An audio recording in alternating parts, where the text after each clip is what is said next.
Ok les gars, on est parti réagir à plusieurs vidéos, vous connaissez déjà le thème, on y va, j'espère qu'on a du lourd aujourd'hui, on a quoi de beau. Olysée recale une femme qui a essayé de le draguer. Plus de nonchalance, ok? Oh les gars, regardez seulement Olysée qui va recaler une meuf qu'il a aperçue et qui a essayé de le draguer. Regardez. Casse un tour. Regardez bien sa réaction à la meuf. Elle est choquée les gars. Quand on vous dit que ces meufs-là, ils pensent qu'ils peuvent avoir tout le monde. Non mais les gars, non mais elle aussi, elle devait s'y attendre. Elle espérait quoi quand même? On parle d'Olysée les gars. On parle quand même d'Olysée. Hein, elle est venue, elle a essayé de tendre sa main, il l'a pris tout en délicatesse, petit passement de jambes, esquive, c'est tout. Faut connaître ses limites. Il y a des femmes, je vous jure, elles n'arrivent pas à viser à leur niveau. Hein. Elles espèrent, je sais pas ce qu'elle attendait là. Est-ce que vous vous rendez compte? La meuf, elle a aperçu Olysée de loin les gars dans une piscine. La première chose qu'elle pense à faire, c'est de l'approcher, t'as vu, en mettant sa main pour le bloquer. Olysée respectueux comme il est les gars, même pas, il est trop en pierre. Il lui a dit casse un tour. Non, c'est en pierre. Parce que c'est vrai que là, toute décalesse, mais attends, c'est décale-toi, tu vois. Il te regarde, il te fait... Il te décale comme ça, genre. Dans sa tête, c'est presque comment elle ose venir me parler. Hein. Je sais que certaines femmes, des fois, elles ressentent un peu ça, quand elles voient des gars, peut-être un peu schlag, qui essaient de leur parler. Je dis, comment il ose? Olysée, c'est la même chose. Il a dit, c'est toi, je fais. Là, on est dans une pool party. J'imagine que si Olysée, il est là, c'est qu'il y a eu un peu quelques infos, qu'il y allait avoir peut-être des bombes. Là, faut aller à son niveau, tu vois. Hein, même si ça avait été une meuf bien, parce que de là, bon, je pense que... de là, je sais pas, je suis pas sûr que c'était une meuf fraîche, mais même si ça avait été une meuf fraîche, admettons, frérot, tu peux pas essayer de le cadenasser comme ça. Laisse. Il y a trop d'options. Il y a trop d'options pour qu'il s'arrête, il parle avec toi. Non. Il va partir, il va faire comme ça. Même si t'es fraîche, c'est normal. Regardez sa tête. Mais regardez les gars. Et je vous dis, c'est le genre de meuf qui pense qu'elle pourra avoir tous les mecs. Mais malheureusement pour elle, ouf là, il y a des mecs comme Olysée pour réguler le marché. Parce que là, je vois aucun autre moyen pour elle de l'avoir compris si c'était pas Olysée qui lui avait fait la chose là. La vidéo... Pourquoi il est si brutal avec cette meuf? Parce que bon, on sait pas, elle a juste tenté sa chance, tu vois. Elle a tenté, c'est toi Olysée. Mais Olysée, regardez-moi comment on va... en train de tourner de le geste technique. Partout. Et c'est là que tu te rends compte, en fait, les meufs, elles se prennent tellement pas de recal que quand ça arrive, elles sont choquées. Parce que là, elle est choquée, hein. C'est vrai que dans sa tête, là, elle est choquée. Elle est vraiment choquée. Quoi? Et vous, là, elle a dit, mais attends, comment ça, il a osé me recal? Et c'est pour ça, je le répète encore une fois, merci. Merci, frérot. Et dis-moi, qu'est-ce que vous en pensez, les gars? Est-ce que c'est normal, la réaction d'Olysée? Oh, les gars, regarde. Elle est plus que normale. Moi, je vois t'es en pool party. Tu peux pas essayer de m'interrompre lors d'un trajet comme ça. Non. Il y a trop de choix pour qu'on commence à vouloir discuter qu'avec une ou je sais pas quoi, perdre mon temps. Même là, quand une meuf, elle est éclatée. Elle n'est pas éclatée, mais je veux dire, il y a des niveaux. Quand une meuf est un peu bof ou un peu bas, ok. Parce que si elle était fraîche, de loin, on verrait qu'elle est fraîche. Tu vois ce que je veux dire? Si elle est très fraîche. Tu peux pas accepter qu'elle te parle en soirée. Ou qu'elle reste longtemps à côté de toi. Tu peux pas. Parce que ça nique ton aura. Je vais parler un peu comme les jeunes. Ça nique ton aura. Ça nique ta puissance, ça nique ta force. Tu vois, les gens vont voir que t'es avec une meuf un peu éclatée, etc. Faut qu'autour de toi, il y a des meufs, c'est des bombes aussi. Faut que ce soit des frappes, parce que les meufs, vu qu'elles réfléchissent comme des moutons, pas toutes les femmes YouTube, hein, pas toutes les femmes, mais elles te voient avec des bombes. Devine quoi? Ça augmente ta valeur. Elles sont plus en sang sur toi. Je sais pas pourquoi elles sont fait comme... Bon, si je sais, ça s'appelle après les sélections, mais c'est comme ça qu'elles fonctionnent. M'en demandez pas pourquoi. Les meufs, ça se trouve, elles savent même pas qu'elles fonctionnent comme ça. Elles sont tellement ignorantes des choses qui les attirent vraiment. Elles sont ignorantes de ça, mais tu peux pas accepter qu'une meuf bof ou ok te parle et t'arrête. Tu peux pas. T'es obligé de faire comme Olysée. Pas le temps. Ça vous est déjà arrivé tout en soirée? Une meuf, elle arrive, salut et tout. Tu parles ça. Tu bois ton verre, tu dis ouais, ça va. Ça va. Merci. Ouais, non, chez moi, je suis bien.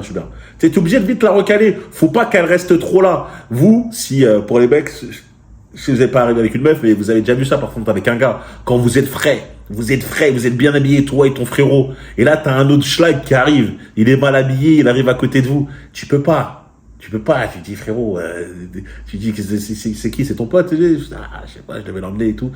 Mets-lui sur le côté, il est en train de nous tuer là, on va pas rentrer avec lui. Vous voyez un peu ce que je veux dire?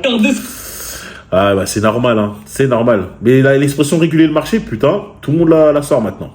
Asiatique fantasme. Ok. Ça, c'est mon plus gros red flag. J'ai pensé que c'était une publicité mensongère. Je me suis allée, c'est bon, ils m'ont mis. Parce qu'il était vraiment beau. Vous avez dit, il peut pas être célibataire, c'est Non, quoi, parce que pour moi, c'était un site pour des gens comme moi. Je m'attendais pas à voir vraiment le type d'homme physiquement toujours. Il n'y avait pas de photo. Ah oui, il n'y a pas de photo. Et vous acceptez de rencontrer quelqu'un juste parce qu'il a coché 3 passions, dont j'aime les asiatiques, quoi. Bah, il y avait pas de photo non plus. Bien sûr, bien sûr. Donc là, on a une femme qui est en sang sur les Asiatiques, c'est ça? Et Asiatique fantasme. Et c'est ça le problème? Il est devenu professeur d'arts martiaux parce que moi je voulais un asiatique qui pratique les arts martiaux. C'est venu mais tout seul, mais je me sentais tellement fait pour ça. En fait, c'est incrusté dans mon club. C'est moi qui ai commencé à faire du sabre et je lui ai dit mais je suis sûre que ça te conviendrait pour canaliser l'énergie, pour et puis retrouver un peu, alors pas forcément les racines, puisque là en l'occurrence c'est un art japonais, donc c'est pas tout à fait le même pays, mais ça aide. Ah ouais, non mais elle est à fond dedans.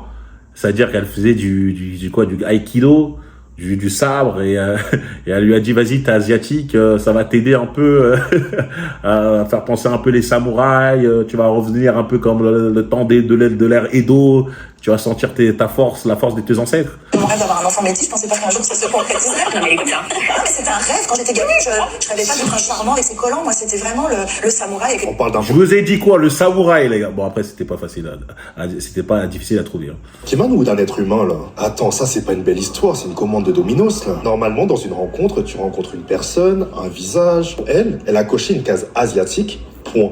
N'importe qui aurait fait l'affaire.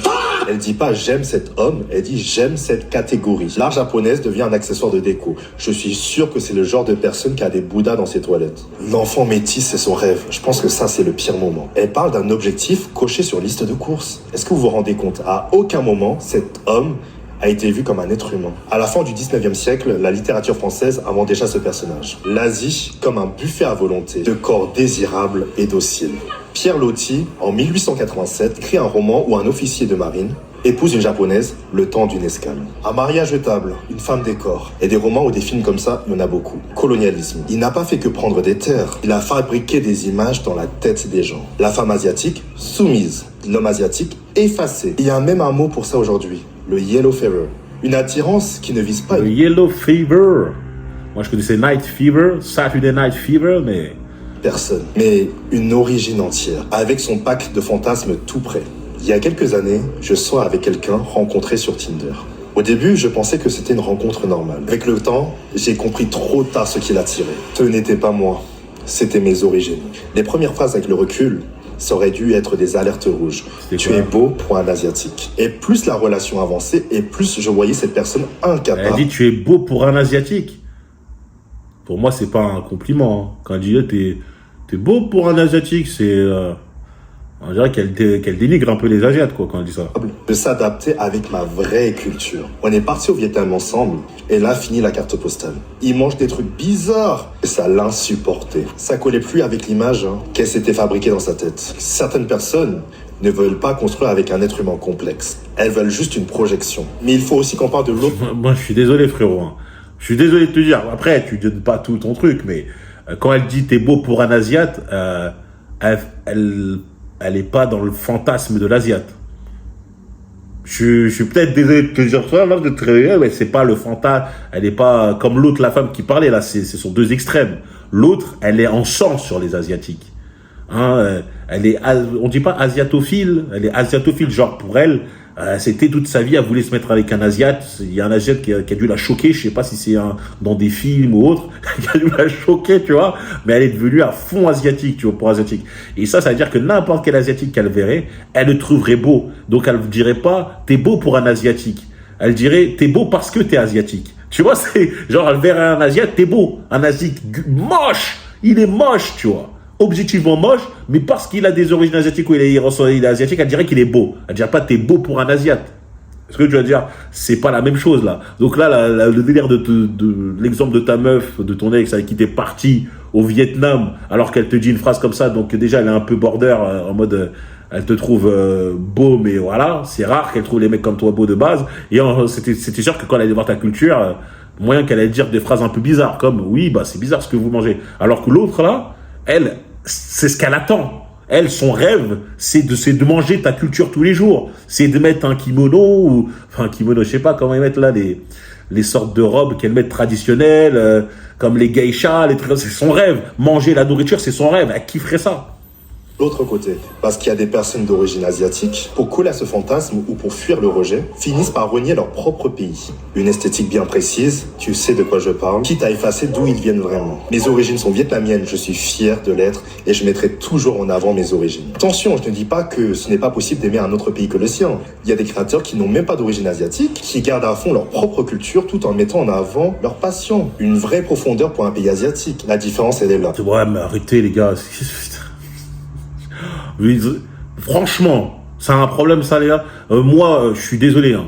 Les gens qui kiffent le Japon, ils sont à fond dans le Japon, ils veulent à vivre au Japon et tout. Généralement, ils finissent avec une meuf qui est japonaise ou une meuf asiatique. Je sais pas pour vous, mais ça se voit. Les gars, ils font toute leur chaîne YouTube sur ça. C'est sûr que leur meuf, elle est aussi asiatique. Pour moi, ça me tombe sur le sang. Le mec, c'est son kiff. Il part habiter là-bas. Forcément, il a plus de chances de rencontrer des meufs qui lui plaisent. Il va se mettre là-bas. Est-ce que ça fait de lui un asiatophile? Franchement, c'est des problèmes de merde, les gars. Je sais pas pour vous, je trouve que c'est des problèmes de merde. Quoi, c'est gênant que la meuf dit qu'elle kiffe que les Asiates? Genre, c'est gênant. Ça fout la rage. Genre, un Asiatique, quand il voit ça, il dit « J'en ai marre! Je me sens objectifié, c'est ça? Oh, je me considère comme un objet, etc. » Son petit ami, lui, il est content. Il s'en fout.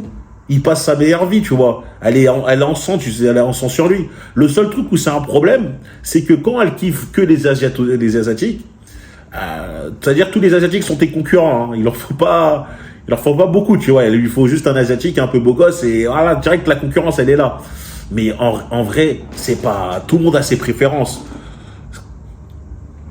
Moi, personnellement, ça me dérangerait pas qu'une meuf me regarde et dise, moi, je kiffe que les Renois ou que les meufs métis. Ça dépend si des mecs me considèrent Renois ou métis, tu vois. Mais elle me dit ça, moi, je kiffe ça. J'aurais pas de problème, tu vois. Je vais pas me dire, ah, non! Ok, tu vois, il y a une empreinte. Moi, mon empreinte, c'est pas une origine, tu vois, mon empreinte. Moi, mon empreinte, c'est un type de corps, tu vois. C'est un type de corps. J'aime les meufs avec des formes, hanches larges, ventre assez plat, voilà. C'est un type de corps. C'est une empreinte. C'est ce type-là que moi, je trouve beau au-delà de tout, tu vois. Et d'autres personnes, c'est des origines. C'est asiatique, renois, rebeu, t'as de tout. T'as de tout, tu vois. Est-ce que c'est gênant? Aimer une culture dans sa profondeur ou la consommer comme un décor. Ça, c'est mon... Le truc là où c'est gênant, c'est quand c'est juste enchaîner sans prendre la peine de, tu vois, de vouloir s'intéresser réellement à la personne. Mais en vrai, on a tous des préférences. Donc là quand il a parlé de mecs, moi je pense à des youtubeurs qui sont sur le Japon. C'est pas un youtubeur sur le Japon qui... Je suis persuadé que vous connaissez des youtubeurs qui sont à fond sur le Japon avec plein des abonnés qui devinent, on leur demande à quoi ressemble leur compagne, c'est des japonaises ou c'est des meufs asiatiques. On parie combien? Je suis persuadé. Ça s'appelle juste l'empreinte. Est-ce que ça fait d'eux des asiatophiles? En vrai, ça, si ça c'est un problème, j'ai du mal à comprendre. J'ai déjà vu moi beaucoup de monde dire oui, négrophile, asiatophile, etc. Frère, et alors, tu vois, je sais pas, elle kiffe ça, ça te fait mal tant que ça? Genre vraiment, on s'en fout, non? Je sais pas, il y a d'autres problèmes. Je suis un 10 sur 10 en France, mais un 1 sur 10 à Bali. Il y a un truc dont personne parle sur les réseaux, c'est que quand tu vis à Bali, t'as toujours l'impression que t'es pas assez. Je gagne très bien ma vie, je prends soin de moi, je fais du sport, pourtant... Attends, excusez-moi les gars, j'ai commencé un peu trop vite la vidéo. J'ai vu 10 sur 10, donc je me suis pas trompé. Sur 10 en France, mais un 1 sur 10 à Bali. Il y a un truc dont personne parle sur les réseaux, c'est que quand tu vis à Bali, t'as toujours l'impression que t'es pas assez. Je gagne très bien ma vie, je prends soin de moi, je fais du sport. Pourtant, si je me compare aux gens de Bali, j'ai toujours l'impression que j'en fais pas assez. À Bali, tout le monde est beau, tout le monde est fit, tout le monde est riche. Alors il y a... C'est un 10 sur 10 en France. On n'habitait pas dans le même coin, là. Deux manières de le voir. Ou tu te dis toujours, je suis pas assez, je suis nulle et j'y arriverai pas. Ou tu te dis, bon bah c'est bien, ça me motive pour faire mieux. Je pense que le fait d'habiter... Ça me fume, hein, les meufs matcha de salade, mais ça se voit qu'elles sont fat. Je sais pas comment vous faites. Ouais, bah après là, tout de suite, on va voir sur le resto. Ça sert à rien ton matcha salade si après tu t'envoies le soir comme une fois, là. Ça a complètement changé ma vie. Surtout parce que ça m'a permis de toujours me remettre en question et de toujours avancer. Parce que clairement, ici, t'as pas... Ça me dégoûte. Enfin, ça me dégoûte pas. Mais ça ne m'attire plus les soirées, les gars. T'as le temps de te dire que ce que tu fais, c'est bien, t'as toujours quelqu'un qui fera mieux que toi. Je suis un 10. T'es pas un 10 sur 10, mais je vois ce que tu veux dire. En gros, peut-être que y a toujours mieux que toi, etc. Moi, je suis pas parti décomplexé. Hein. C'est-à-dire que si je suis entouré d'hommes qui sont des gros bosseurs, qui gagnent beaucoup plus et tout, je suis pas là en train de remettre ma vie en question. Je suis juste inspiré, juste envie de m'aligner à eux, travailler plus. Et j'aime presque ce sentiment où je me dis, ouais, Brian, t'as pas assez, tu fais toujours pas assez et tout. C'est comme si ça s'arrête jamais et y a toujours tu peux toujours travailler plus, faire plus, engranger plus, il y a toujours quelque chose à faire. Tu vois, t'arrives pas à une fin de jeu. Et moi, j'aime ce sentiment-là. Je sais qu'il y a beaucoup d'hommes qui n'ont pas d'ambition, qui n'ont pas une grosse, ou en tout cas, ils ont une ambition très, très, très petite. Chacun, grand bien leur face, tu vois, chacun vit sa vie comme il le veut. Mais moi, en tout cas, moi, j'ai besoin de plus. Et ouais, 10 sur 10 en France, je suis désolé, non. Bonsoir, non. Non, madame, non. Je pense que vous êtes trompé. Tu n'es pas un 10 sur 10 en France. Et à Bali, je pense encore moins. De toute façon, on va être honnête, hein, les gars. Les femmes qui disent qu'elles sont des 10 sur 10, est-ce que c'est quoi 10 sur 10 ou pas? Parce que 10 sur 10, c'est pas toi qui te dis dans le miroir, je suis 10 sur 10. 10 sur 10, c'est objectivement pour tous les hommes, t'es fraîche. C'est-à-dire que pour tous les hommes qui te croisent, ils te trouvent très fraîche. Pas juste belle, juste moyenne, passable. Ils te trouvent très belle. D'accord? Ne vous inquiétez pas, il y aura des hommes qui vont vous dire, ah, vous êtes pas belle, etc. C'est des complexés, c'est des mecs tu vois, je sais qu'il y a des mecs, je leur montre des meufs incroyables, ils vont dire, non, mais je peux pas être. C'est plus des mecs qui savent qu'ils ne peuvent pas avoir ce genre de meuf-là, ou ça leur coûterait trop cher, etc. Ils disent, non, attends. Tu vois, un mec, honnêtement, objectivement, sans mettre son ego dedans, il va dire, oui, c'est vrai qu'elle est très fraîche. Donc, une meuf 10 sur 10, objectivement, elle est belle pour tous les hommes. Elle se fait DM par des mecs connus. Elle se fait DM, on leur propose des voyages, on leur offre des fois des cadeaux pour rien, etc. Est-ce que vous avez ce type de traitement-là? Si vous n'avez pas ce type de traitement-là, vous n'êtes pas 10 sur 10. Et c'est pas grave. Hein, je vous dis juste que c'est la réalité des choses. Elles sont presque invitées par des marques pour que justement elles posent pour elles en tant que modèle et tout, littéralement. Hein, on parle pas des marques, comment on appelle ça là? Nova, la marque Nova, je sais pas quoi là. La marque où il suffit d'avoir une taille fine et un gros boule. Nova truc là. Je sais pas si vous la connaissez. Ouais, les gars, je vous laisse. N'oubliez pas de vous abonner, liker, partager. On se retrouve très vite pour une prochaine vidéo. Je vais arriver à fond là. Ce mois-ci, je suis énervé, rempli d'énergie. J'espère que vous aussi. Les lives, je sais que j'en ai toujours pas fait. Ça va arriver. Je pense que déjà, je vais pour le live là de demain. Demain pour Islam Makhachev, on va se faire un petit live pour le Islam Makhachev contre Yann Gary. Yann Gary, le cuck. On va regarder son combat. J'espère qu'il va perdre. Celui-là qui a dit le monde serait incroyable si toutes les femmes commandaient, prenaient le pouvoir. J'espère qu'Islam Makhachev va faire le boulot. Va faire le boulot pour le ramener sur terre. On se retrouve très vite, les gars. Peace.